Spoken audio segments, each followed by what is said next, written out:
and allow that officer then to be well supported, and to be able to expand their horizons in terms of how they're thinking, in terms of how they're engaging with the community.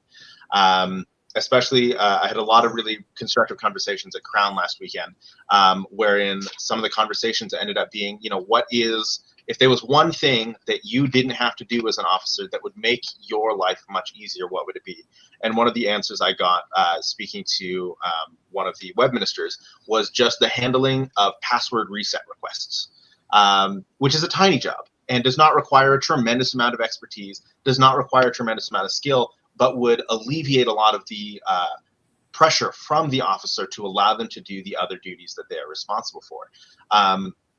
And I think in terms of bringing the Barony together, in terms of bringing the entire community together, supporting our officers is one of the most important things that we can do. And then also, of course, supporting our autocrats as well, because these are the places where people just invest monumental amounts of effort, often invisible effort. And if they are unsupported, the Barony itself cannot succeed. Well, it can succeed, but it struggles. It creates additional weight for people to carry around instead of being able to engage in the game that they want to play. The other part of it for unity, obviously, so Montengarde has a long history. Montengarde has a fantastically colorful history of being a barony full of,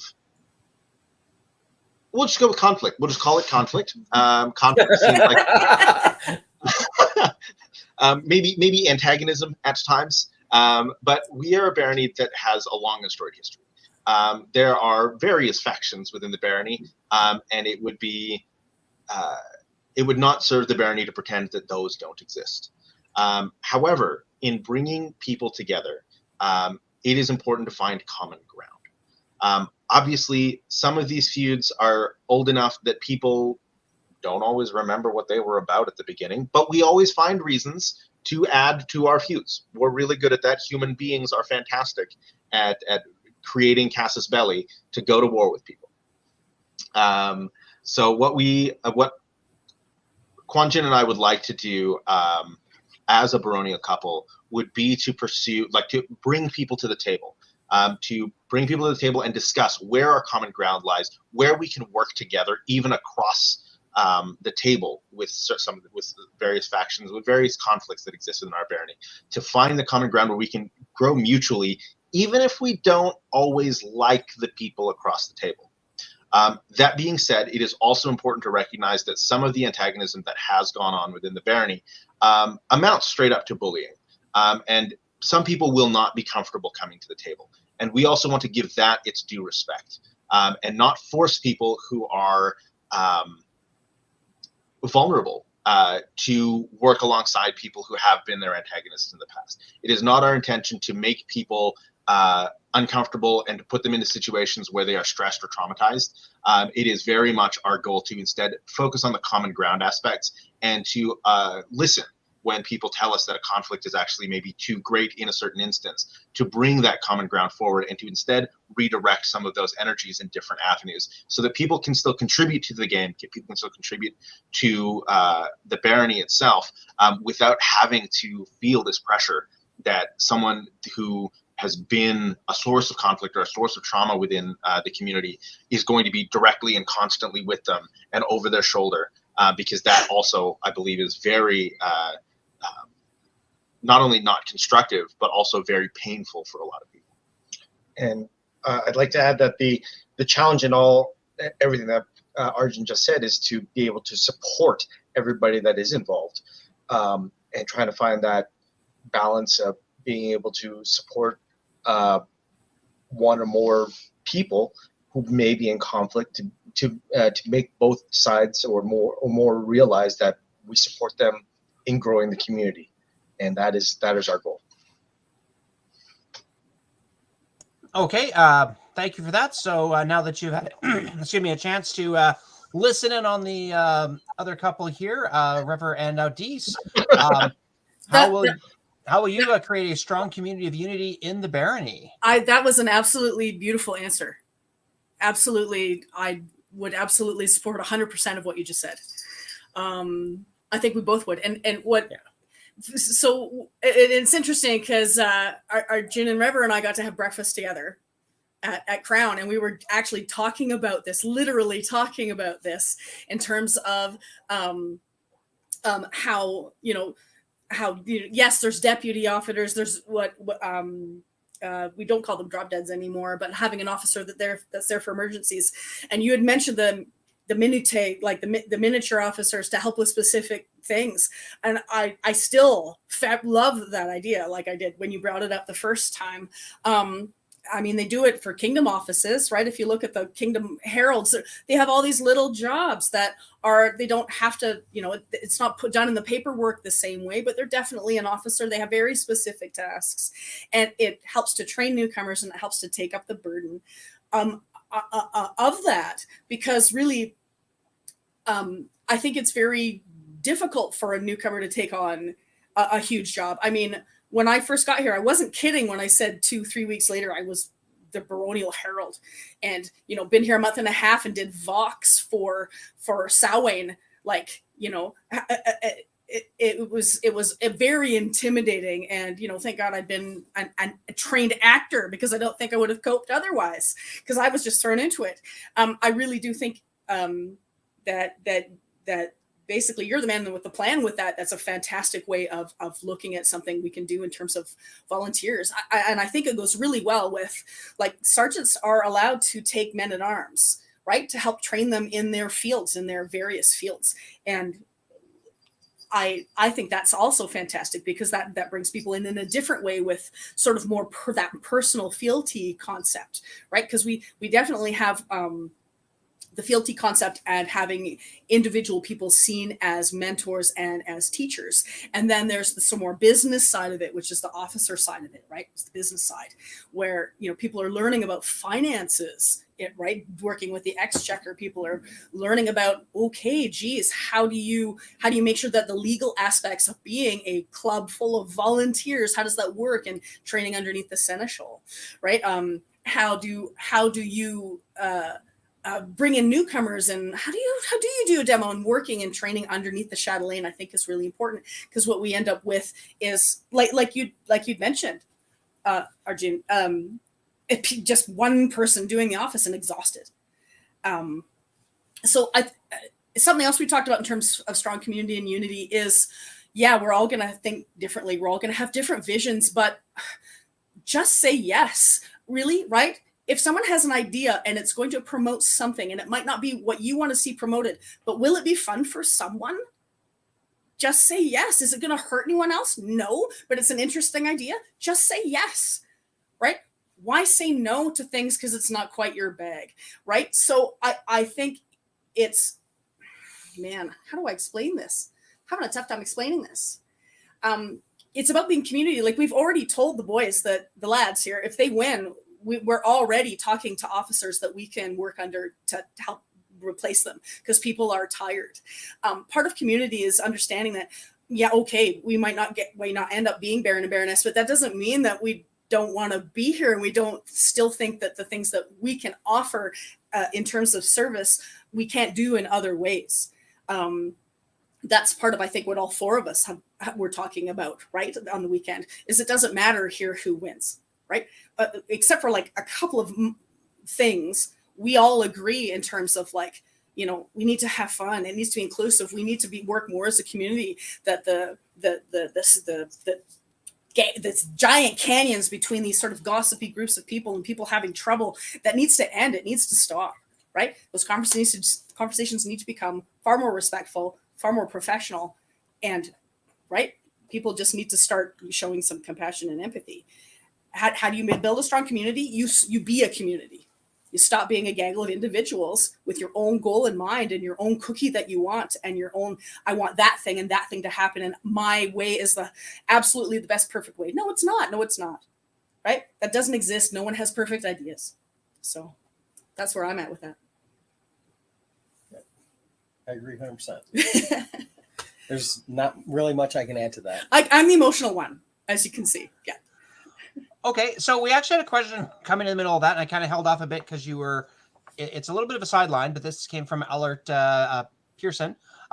I'll just put it to you quickly first, River and Odis, and then to the others. So would you be interested in a Baronial TikTok account?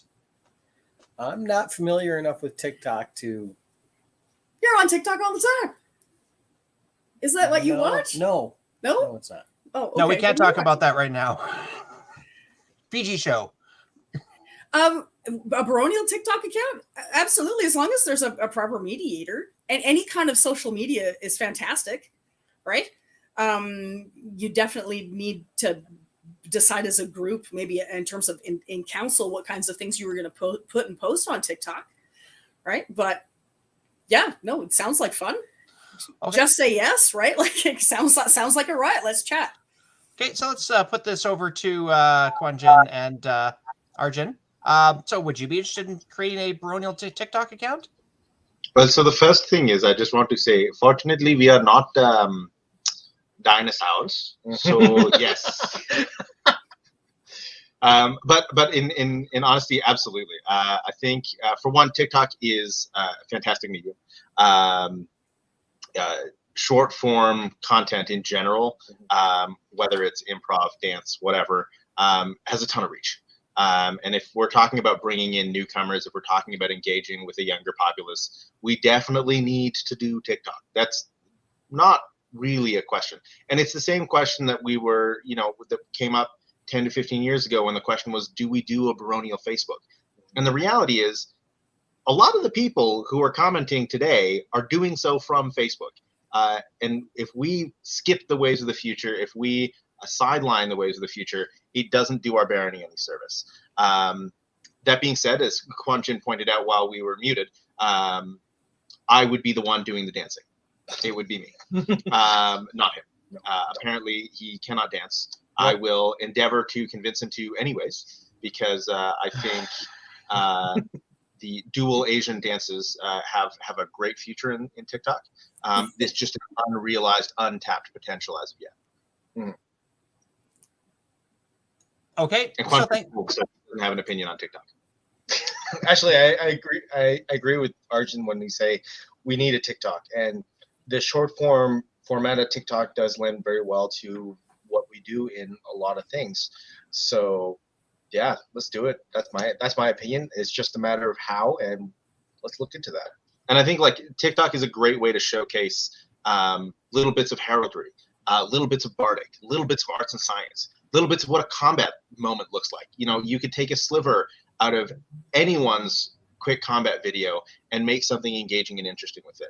And particularly in combat, I've seen it. I follow a lot of HEMA on TikTok, and there are a ton of just like short engagements. What does this kind of cut look like? What does this kind of thrust look like?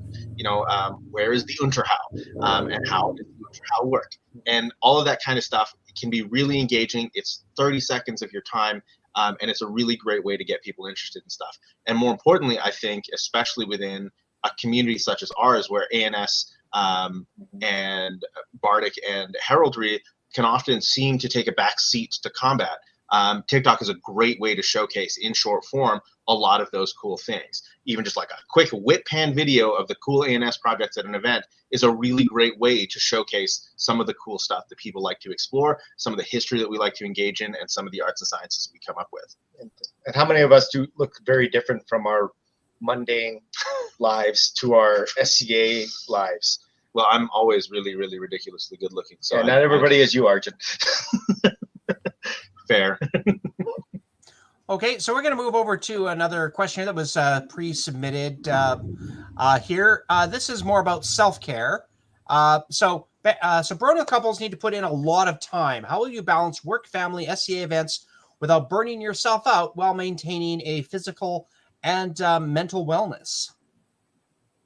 No. For me, I have a partner that is 100% on board with me taking this job. And I do consider it a job, and I do take this very seriously. Saying that, I look forward to it.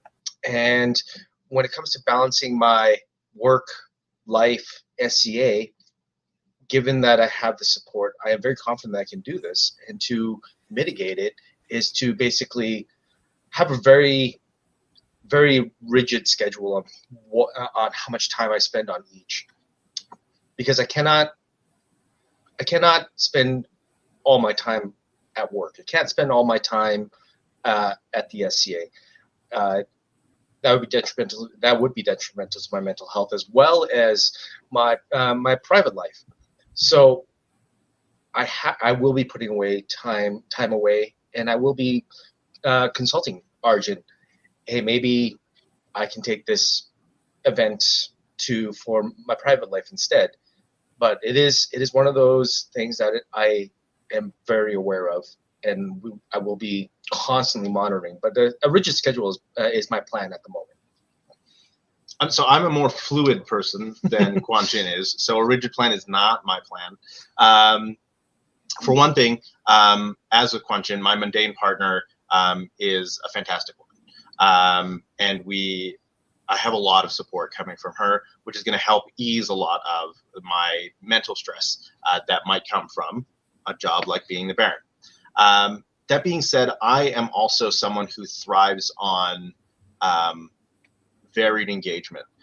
Some of my best moments in the SCA have always been when I am most involved rather than when I am least involved. Burnout is always a risk that someone takes whenever they take on any big job. The big thing for burnout for me has always actually just been maintaining good personal health. Obviously, COVID has gotten to a lot of us. I know it definitely got to my waistline and my fitness. So one of my big steps is definitely bringing back some of my physical health so that I can improve my own mental health as well. In terms of managing the balance between work life and SCA, one of my big advantages is that my work life is actually eminently flexible. The job that I do gives me a lot of flexibility in terms of setting my own schedules, in terms of setting my own times, and that allows me a lot of leeway in terms of where I put my time and how I invest it into both work and the SCA, as well as into my own leisure time. The other big advantage for me in terms of managing stress has been a lot of therapy. I have gone through a lot of therapy, a lot of it during COVID. To help deal with all kinds of different issues that I've had over the course of my life. And they have actually helped me a tremendous amount in terms of learning healthy coping mechanisms, learning how to properly adapt to situations, and also, very importantly, learning where my limits lie and how to actually approach those limits and boundaries in terms of reining myself in before I go right off a cliff. So healthy coping is also definitely a big part of it for me. But unlike Quan Chin, I don't plan on retaining necessarily a perfectly rigid schedule, but rather maintaining the flexibility to give my brain time to wrap around things and to make adjustments to things when I need to. Okay, thank you. So we'll bring this over to Rever and Audis, and just as there is a lot of concern from our viewing audience about how you guys are doing here. Do you guys need to stand up, stretch your legs, do some yoga, get a new drink? Is everyone doing all right? I'm doing good. I'm doing good. Thank you for asking me. Did you choose yoga because I'm brown? No, I choose yoga because I got a yoga mat just to my left here. That's what I do when I'm too stiff at work. So Quan Chin does Tai Chi, okay? You don't have to exclude him like this. I apologize for the excluding anybody from stretching exercises. But anyway, back to our wonderful Reverend Audis. If everyone's good to keep going. You view the audience at home, you feel free to do whatever you want. You don't even have to wear pants. It's entirely up to you. So what are you guys going to do to balance your work life, family, and SCA events without burning yourself out and maintain your physical and mental well-being? Well, as far as work life balance and SCA balance and all that, I've been doing the job I've been doing for 15 plus years as an aircraft mechanic. I have no issues leaving that job at the door. Where I work now is I get off work at 3:30 in the afternoon and have almost a whole nother work day to be able to do. Been working out to get rid of the COVID gut and just get in better shape in general. Mentally, I belong to a 12-step program that helps me deal with adversities. Yeah, I have nothing but time. I'm very flexible and everything, and So for those so for me, I'm a teacher, so I have but my contract changes all the time. I don't have a permanent contract. Like this year, it's elementary music, which is a laugh riot. I'm having a great time. But the things that do remain the same year after year is I always know when I'm busy. So I know when report card time is coming. And I plan very explicitly around that. I am regimented in terms of my schedule. So I have a phone with a zillion alarms that say, okay, here's 12th night. Okay, well, here's report cards. All right, this weekend has to be for report cards. This weekend has to be to help plan for this, help plan for that. So I always know what's coming my way in terms of work stuff. I know a couple people approached me asking about physical health. I am fully recovered from the dog attack that happened right before COVID. I'm totally recovered now from the foot surgery that I had. I had an air boot on for 2 years. Yes, I'm sure you guys noticed. So all of that is absolutely taken care of. Like Arjun, especially because I'm a teacher, I definitely talk to a professional regularly. Psychologists are amazing. So I make sure that I stay on top of my mental health and physical health, absolutely. Because otherwise you're not any good to anyone if you're burnt out. We also have, David has sons and stepsons, and we both have family that are older. But we don't have kids at home anymore. That's not a concern. And obviously, we look after each other in terms of our mental health, for sure. One of the reasons we live with each other is we make sure that everyone's okay, because you're no good to anyone if you're burnt. This question isn't necessarily just for us. Too, we were talking about how burnt out people's friends can get. If you're Baron and Baroness, everyone's friends, of course, jump in to help when you first start out, but you have to make sure you don't fry them either. So I actually think that is a sort of something that the Baronial couple should be watching all the time. It's not just about us; it's about our team. it's okay to lean on people, just not the same ones all the time. Yeah, absolutely. Right. And it can't always be me dealing with stuff. We have to learn to pass things on. If something triggers me, then it's a good thing to pass on to Rever. If it's something that's triggering both of us, that's when we talk to the Seneschal, right? To make sure that we've got, that you've got a team handling this stress, and that no one's feeling alone and overwhelmed and overburdened. I think it's too easy to sit and have giant long conversations with folk. I think conversations are important, but getting things in writing from people is super duper important, so that you can tackle things when, right? So that an event doesn't necessarily have to be constant chronic work for the Baron and Baroness. It should be fun. It should be focusing on the people that are there. It shouldn't be focusing on the political things that are happening on the outside. That should be outside. So I think it's just learning to manage your time, which we're very comfortable doing at this point. Okay. So I have a question here, because it's actually come up a few times here in the comments. I'm not sure if you're following along there, but from Magnifica Maeve, what are your opinion on pants in Avical? I think they're very optional. Completely overrated, pants. Why? It used to be a running joke in a household that I am involved in, but not to the same degree back in Landscape, was Kabila, and the chant used to be, take off your pants, because why are you in here with pants? Like, really, what are you doing? Right? Take them off. It's the only place you get to hang out in a skirt without it, you're walking around just comfortably. So no pants. I say no pants. Pants are terrible. Why would we'll pass this over to Arjun and Kwanjin. Well, I'm going to say pants have to be comfortable, or they shouldn't be worn at all.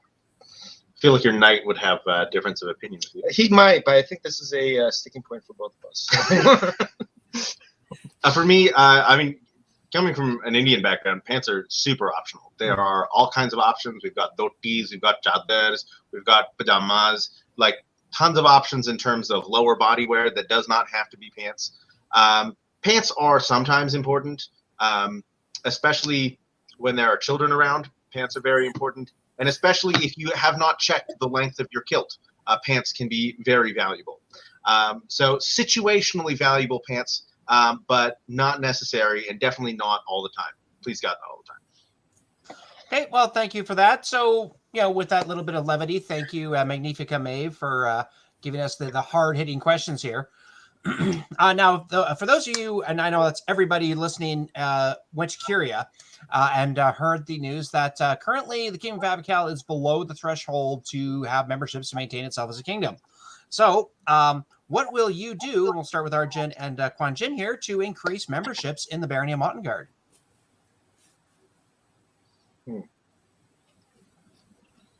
Well, it's going to be about retention of members.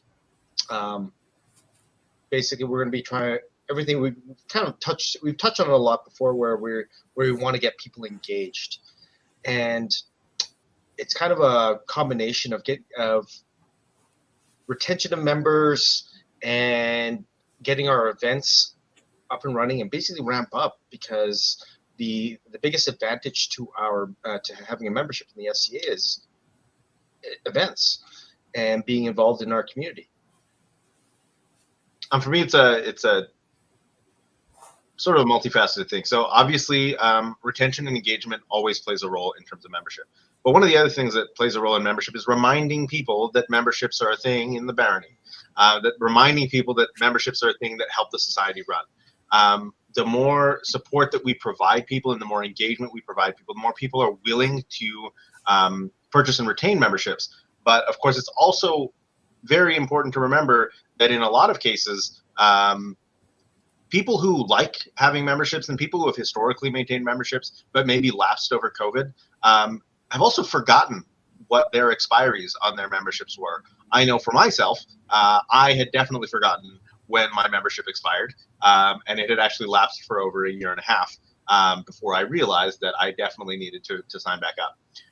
So part of it, I think, is just the casual reminder that, memberships do help the entire community operate. Our entire game is built on voluntary funding as well as voluntary participation. And so reminding people that, if you want to be more involved in your community, if you want to help financially support your community as well, the membership is of tremendous value.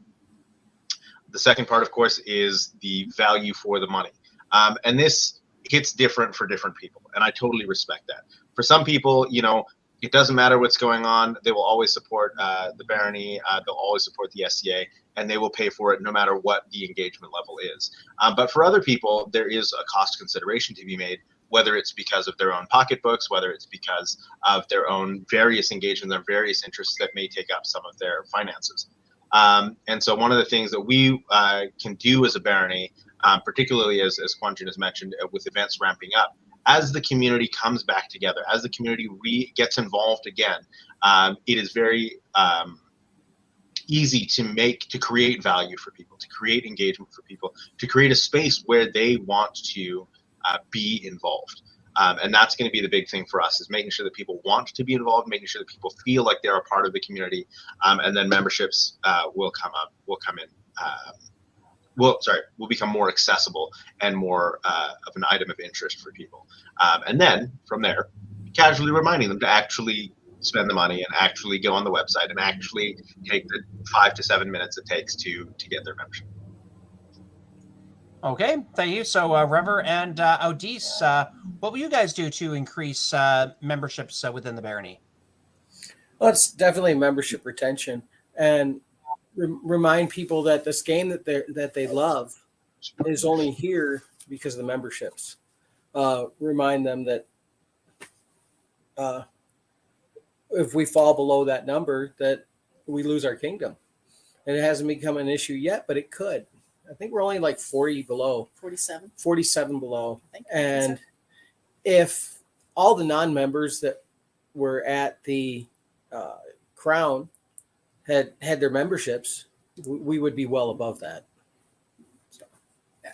It's I think that, like, anyone who wants to be an officer has to have a membership, right? We already know that those folks have to have an ongoing membership. Anyone who is a royal has to have a membership. You can't fight in Crown, I believe, or be an inspiration without having a membership.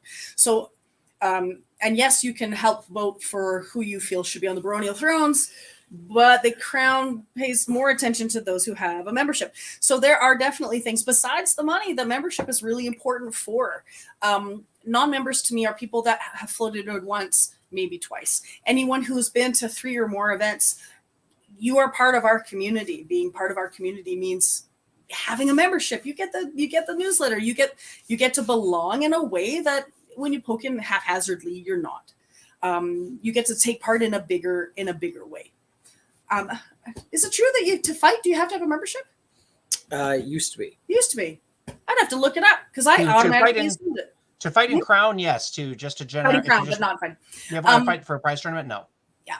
So yeah, we there's nothing to say that you can't do fun things to encourage membership. Like, why not have a for the next the next 10 brand new memberships that the Baroness sees across her plate gets some Viking beads. There you go. Or gets put into a draw to get this awesome prize that so and so has donated. Isn't their stuff amazing? Right? So you can do little things like that. You can make little jokes about it in court or whatever for fun to try to encourage people as well. Because people are like, there's more money. So you definitely could just make it more fun in terms of that kind of thing too. Okay. Thank you guys very much. So we have a question that came in from the Seneschal of Montengarde. So this is going to be super, super serious. Yeah. So have each of you confirmed with you that your fealty to your peers will not be an issue, and that you will now fight with Montengarde? So, for example, if your peer is from a different barony, would you tell say the current king that you're not fighting with him? Well, we'll go with Reverend Dees first here on this one. So as far as that goes for me, my fealty is to the crown, first and foremost. As far as my fealty to my knight, if any topics came up that he had an opinion on, I would listen to his opinion, but no more so than any other peer of the realm. As far as anything to do with Baronial, his opinion only matters as much as that he is a peer of the realm. So we were giggling over this over breakfast because Her Majesty is my pelican and my laurel, and and King Winar is his grandfather. So technically we are in fealty to them already. But fealty is to the crown through your knight, through your laurel, through your pelican. They themselves have sworn fealty to the crown. So that should remain consistent. It's to the crown. David, Rever used to be from Artemisia. He swears fealty to the Abacalian crown. He has for a long time. So no, I'm not. Yes, we have taken care of that. And Quan Jin's knight's on the throne. Yeah, right. So yes, I don't think for either couple that we're worried about this at this point. Okay, thank you. So over to the brother couple here, Arjun and Quan Jins. What say you? Well, as Adis pointed out, my fealty is to the crown, and my fealty is also to my knight. And at the moment, they're both one and the same. But saying that, if my knight wasn't on the throne at the moment, he understands that my fealty is to the crown, and serving the barony and pursuing chivalry is not. They are not separate paths; they are parallel paths. That is, so it does not. My job as Baron would not conflict with any of my fealties. For myself, so I did speak to the erstwhile Ecus Gaius, Varus Lupus, who, of course, has been enjoying his sojourns in the mundane world, bashing hands against rocks, trying to punch rivers, and all of the various other activities that he engages in outside of our game. And I do have his full support. For one, the convenience of him being a knight of this barony is that I don't have to worry about fighting against him in most tournament situations. But as always, my fealty is first and foremost to the crown of the kingdom. And especially, and even my oath as a squire to Varus is an extension of an oath to the crown as well. So I don't see any conflict there. And from my conversations with Sir Varus, they are not in conflict at all. Okay, excellent. So, okay, so we're going to move on to a little more of a long-term question here. So, so what are your long-term plans for your baronial head? Are you guys thinking just one term, or are you guys like, nope, we're in for 6, no matter what? What is your thoughts on the long run here? So my plan was to become an oppressive tyrant who would maintain power until the end of my natural life. But barring that, and we both live very long lives. We do. This is true. We both come from very good gene stock. We are younger than the other baronial couple. Ergo, mathematically, we are more likely to live longer. Despotism has a long and treasured history somewhere in my bloodline, probably. Also but jokes aside, that is a question that we have not actually directly approached yet. We would hope that our tenure would be primarily about the service to the barony.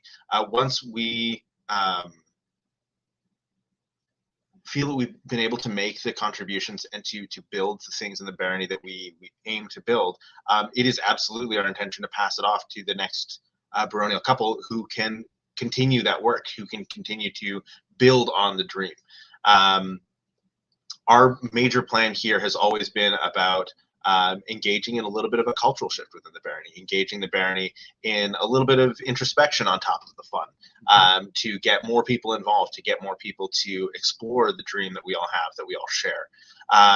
And if that takes one term or if that takes a couple of terms, so be it. I'm like, if it comes down to, if the question is, am I in it for the long haul? The answer is absolutely. Absolutely. If the question is, do I plan on continuing to be Baron for the next 2 decades? Hopefully not. Hopefully someone is happy to take up that mantle and inject their own vision of the dream into the barony as well. And I think that sums up our answer. Yeah. Okay. All right. Passing the stick over to the other couple here. So same question. 2 years, 6 years, forever and a day. When we talked about this the other day, because we were asking around, who's running? Are you running? Who's running for this? Because of course no one's supposed to know who's running until the names are announced. But we're all trying to find out, right? Like, is anyone who's got their names in? And we actually ran into a couple of folk that were like, man, we would like to in the future, but we're not ready yet. We're just not quite ready yet to put our names in the hat. So at the 2-year mark, I think it's really important for folk to look at how they're doing, right? Are we still serving to the best of our ability? Has our situation changed in a way that we're not be able to offer what ourselves as strongly as we were before? Are people happy with us? I think that's really important to take a look at the 2-year mark, at the 4-year mark. At the 6-year mark, you got to go anyway, right? So no one's worried about the 6-year mark. You don't get to reign forever, Arjun. Good try. So, and I'm from a barony where they reigned forever. I mean, Baron Gerhard and Baroness Amanda were on the baronial thrones for 20 years. That's what I walked into. And I don't think that's healthy, right? The 6 years is long enough. People tend to attract people kind of like-minded, and often you'll get sort of the same officers, you'll get sort of the same volunteers because they work well with those folk. I do think change is good that way. I don't think you should always have the same family grouping or friendship grouping on the baronial thrones. But absolutely, we're in it for the long haul if if we think we're doing a good job and people still want us, for sure. But we also had already talked to those folk who said, we'd love to help you so we can learn the job as you learn the job, so we're more comfortable stepping forward in the future. And I'm not giving you guys names, but I was super happy about that. I'm like, sweet, you're on my retinue, haha, right? Like just to help train them up like any other officer. Yes, okay, Baron and Baroness get to wear the doo-doo-doos, and that's really fun. But we are a type of officer. We're a one vote officer, right? Got one vote between us. And I do think it's really important for the Baron and Baroness to look around and go, who is interested in this? Who could serve doing this? Who's prepared? Who's been in long enough? Who knows enough about the politics, the various roles? So long-term plans, find our successors, build them up to be marvelous people, or groups of people that want to be our successors would be even better, right? Rather than just 2 couples, why not 4, right? Heck, more. Wouldn't it be great? The more the merrier, right? The more the merrier. But the more people that care about it enough to put their names forward, the better. Well said. Thanks. Okay. Well, thank you for that one here. So we are coming up towards the quarter 2 here. We're just going to continue through the question we have. We have 5 questions to go. So we're going to switch over to current events right now. So recently it was announced that the Calgary Archery Center, our long-term home for archery, has closed or is closing in the near future. So what are your plans to continue the wonderful tradition of archery? As you pointed out, has been a very big part of our baronial identity. I guess your baronial identity. Well, having talked to His Excellency Blue yesterday, I know that there are discussions in place looking at a couple different new archery venues. Me personally, I like the idea of getting into archery, and now that things have shifted in my life that I'm going to be able to, I plan on it. Yeah, we've got multiple bows downstairs and a crossbow. Obviously, we need to talk to the officer, right? We've got a head of archers floating around. And I don't believe in bullying forward with what we think should happen. The officer they volunteered because they have a vision. So obviously that's a discussion for that officer to have with Curia. So all the research has to be done, and then decisions will have to be made. If we end up with council. a 20 council, sorry, what did I say? Curia, sorry, council. Edmonton is used to having, Borealis has a 20-yard range. There is a reason we were beating them. That might be it. Yes. So potentially we have to put up with a 20-yard range I hope not, but during the wintertime, that might be where we're at. Then we start looking at, is there other places to go when the weather gets good? So we don't have to have it plotted out in stone. Those things can be flexible, but obviously that's a conversation to have with the officer of archers, or the head of archers, and the archery community. We got to see what's out there. We got to find what's the best fit for our group. Okay, excellent. So Quanjin and Arjun, what do you say about stabbing people who are like way over there? So obviously, as the primary archer in this pairing, I'll give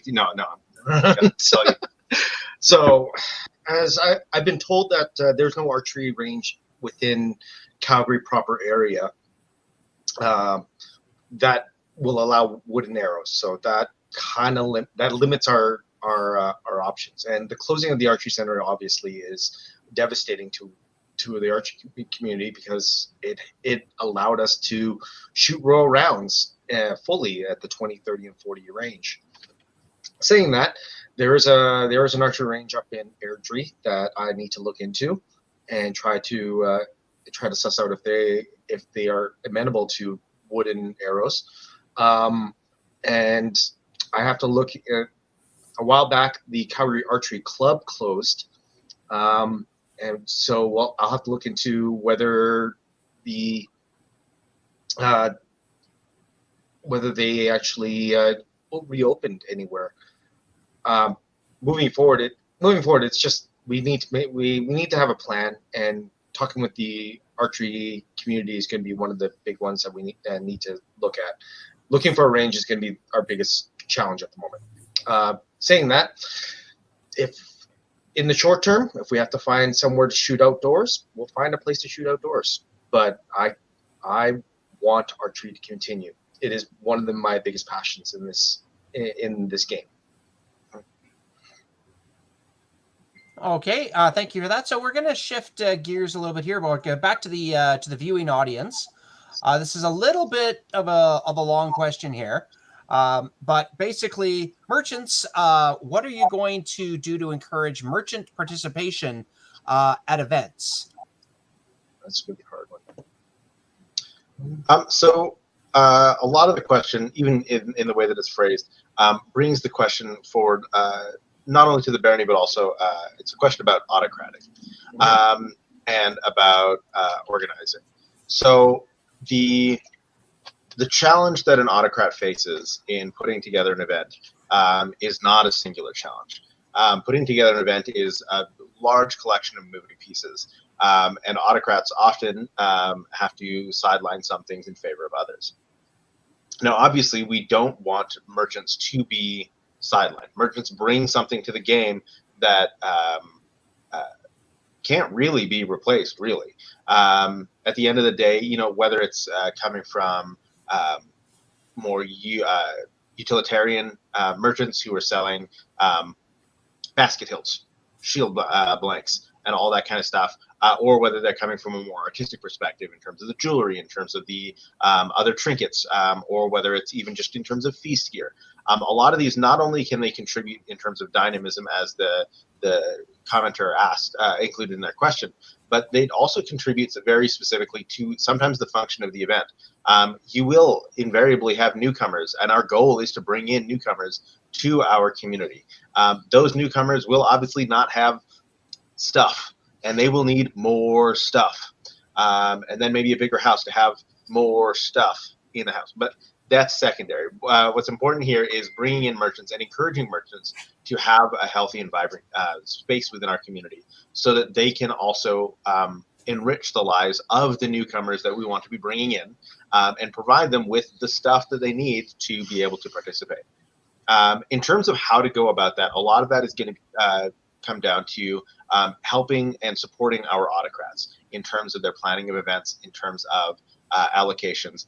And this is where it comes back to that concept of the deputy minutia that I had been talking about, I think about an hour ago now, maybe a little longer, wherein we can, through offices like the Chatelaine, we can help support our autocrats in terms of organizing their events, in terms of taking some of the burdens off of them, so that they can plan out the best kind of event that can involve the largest number of different interest groups and merchanting groups, so that we can get everyone to have their own space.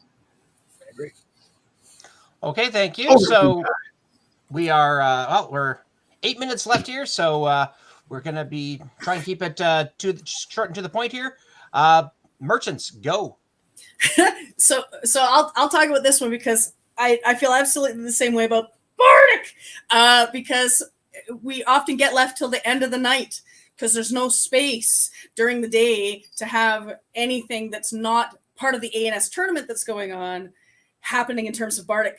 It can be a lonely life for bards and merchants both. So obviously every community has the spaces that are reasonable to rent. It has to do with the building that you get.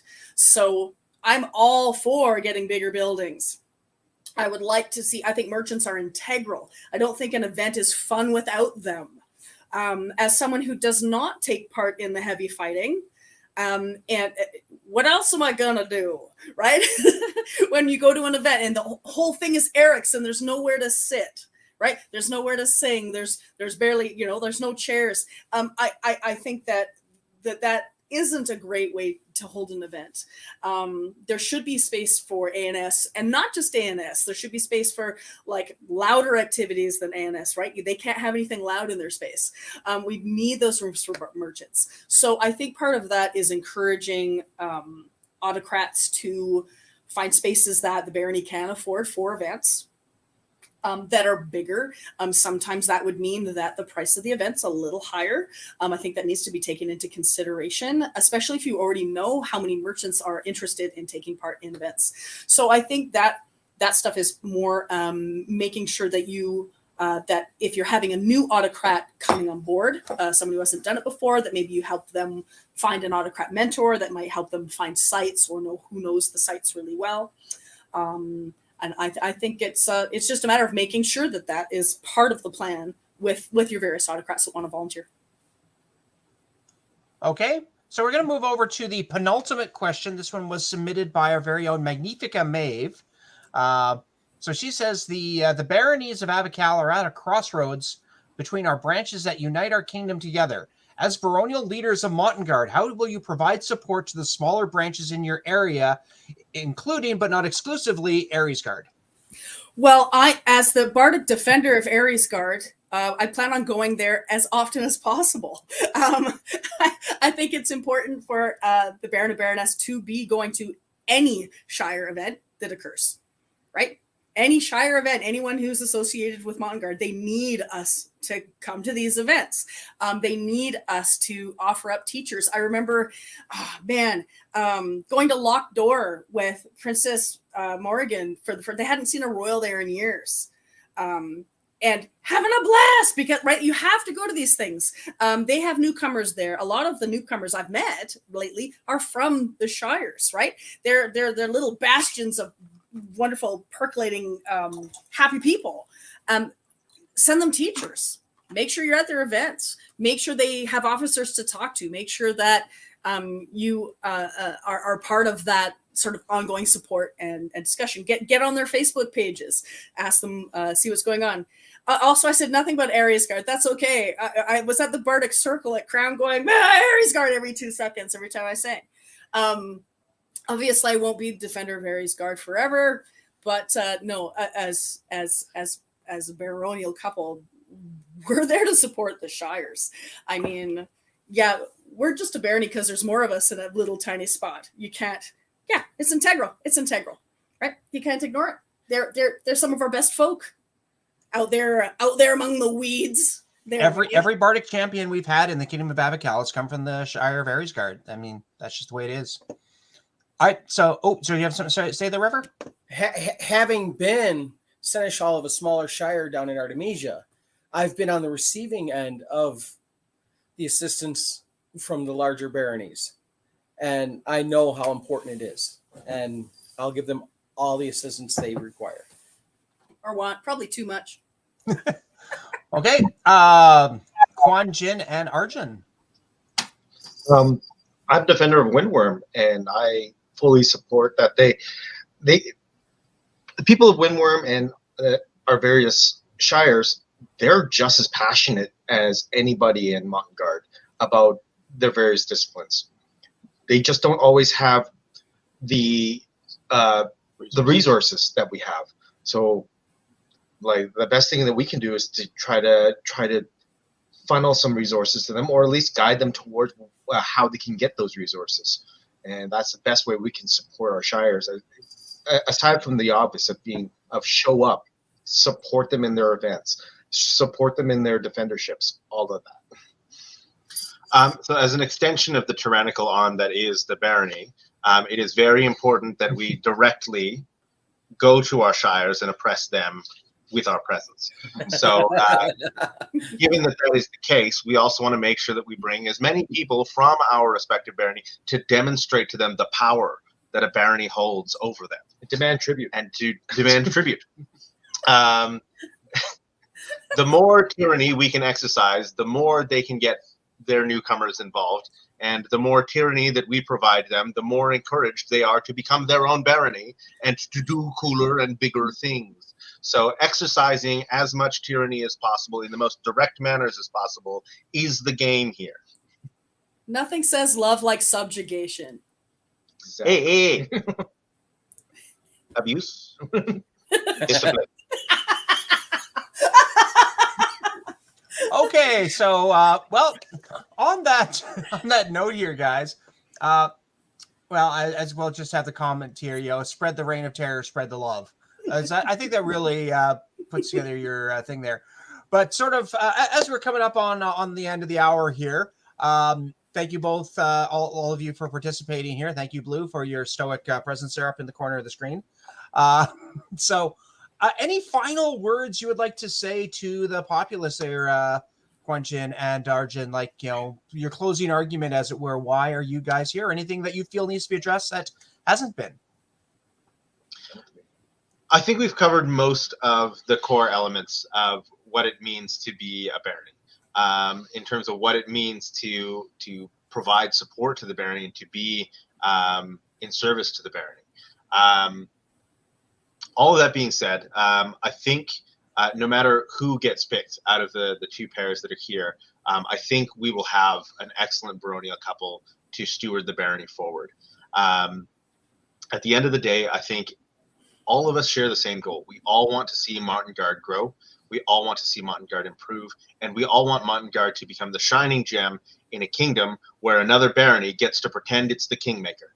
So, on that note, I think no matter which direction you pull in, no matter what suggestions you make to the crown, I don't think there's a wrong answer here. I think we do in some ways have different goals, the two couples, but I think either way, those goals will eventually take us to very similar places. And I think that growth is the core, at the heart of everyone who's here today, of everyone who's listening in, of everyone who will be watching this at a later date if they weren't able to attend. But I think one of the most important things in terms of making a good decision here, a good decision that everyone can be happy with, is for the most people who can participate in the polling to do so. Whether it's writing a letter directly to the crown, whether it's just directly engaging in the polling, however you decide to do it, I think there is no bad answer here. And the more of you get involved in doing it, the better the outcomes will be. I think also, just as a friendly reminder, since we were talking about memberships earlier, your voice is louder when you hold a membership, particularly when it comes to baronial polling. So if you are not currently a member and you do want your voice to be heard very directly, it is important for you to make sure that your membership is up to date. And I think that is it from the two of us, unless you have anything else to add. No, everything that he said, ditto. Okay, so over to River and Dowdis. Final thoughts, concerns, jokes, songs, dances? I think whoever gets chosen, the barony's in wonderful hands. Absolutely, there's no wrong answer here, and like I said before, we don't have huge ownership here on who wins. If and it's not really winning, it's who gets the honor of sitting on the throne. So absolutely, if I don't think there's a bad choice for folk. We're already willing to help each other out. Our goals, yeah, some of them are different, but none of them are bad goals. Right? Everyone's got great goals. They're just slightly different. And we're all four of us willing to support the other folk because all of our biggest fears is losing members, seeing people not having fun and leaving. We all have that goal in mind. So absolutely hit the polls, tell the thrones what you're after. And whoever ends up on the thrones, let them know. Whether it's us or the lads, let them know what you want to see, things that you want to see. We actually didn't have a lot of people come forward and sort of ask about sort of specific changes they'd like to see. So make sure you get your voice heard. The barons, the baronial couple are there for you to help your ideas get to the king and back and forth, right? So we are the king's representative, but we take what you want and go up with it so that they know what changes you want to see on a bigger scale, as well as all the little things and all the little organizational things and huge things that happen on a local level. So please do get out and hit those polls and buy memberships.